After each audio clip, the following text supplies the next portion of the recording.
김건희 특검이 오늘 한학자 통일교 총재에 대한 소환 조사를 계획했지만 한 총재의 불출석으로 불발됐습니다. 특검은 한 총재의 자진 출석에 대한 고려 없이 법과 원칙에 따라 진행하겠다는 입장을 고수하고 있습니다.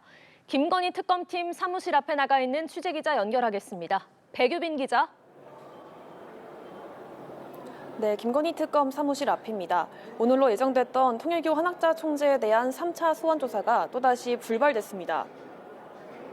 한 총재는 어제 입장문을 내고 불출석 의사를 전했는데요. 최근 심장 시술을 받아 병원에서 회복할 시간이 필요하다며 이번 주 수요일이나 목요일에 자진 출석하겠다고 했습니다. 하지만 특검은 조금 전 브리핑에서 원칙대로 하겠다는 입장을 유지하겠다고 말했는데요. 자진 출석 의사와는 상관없이 3회 소환 불응 처리하고 법과 원칙에 따라 수사 일정을 진행하겠다는 겁니다. 통상 수사기관이 피의자가 3번 이상 소환에 불응하면 강제 수사에 착수하는 만큼 한 총재에 대한 체포영장 여부를 고심하고 있는 것으로 보입니다. 특검은 한 총재가 통일교 청탁을 목적으로 국민의힘 권성동 의원과 김건희 씨 측에 금품을 건넨 데 관여했다고 보고 있는데요. 한 총재의 조사가 이루어질 경우 통일교 관련 수사도 급물살을 탈 것으로 보입니다. 네, 내일은 국민의힘 권성동 의원에 대한 영장 실질 심사가 예정돼 있습니다. 특검은 만반의 준비를 하고 있죠.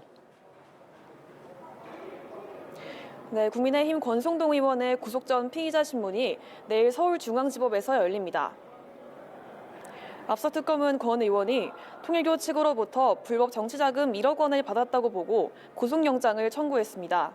통일교가 국민의힘 전당대회에서 권 의원을 당대표로 밀기 위해 교인들을 입당시키려고 했다는 의혹에 대해서도 권 의원의 개입 여부를 수사하고 있습니다.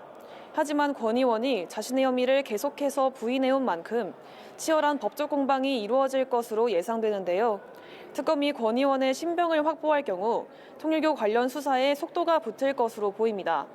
오늘 오후 2시부터는 건진법사 전성배 씨에게 공천을 청탁한 혐의를 받는 박창욱 경북도 의원과 당시 브로커 역할을 했던 사업가 김모 씨에 대한 영장 심사도 차례로 진행되고 있습니다. 한편 특검은 김건희 씨 일가의 양평고속도로 종전 변경 의혹에 대한 수사에도 속도를 내고 있는데요. 오늘 오전 국토교통부 서기관 김모 씨에 대해 뇌물수수와 횡령 혐의로 구속영장을 청구했다고 밝혔습니다. 김 씨에 대한 구속 전 피의자 신문은 오는 수요일 오전 10시 30분에 진행될 예정입니다. 지금까지 김건희 특검 사무실 앞에서 연합뉴스TV 백유빈입니다.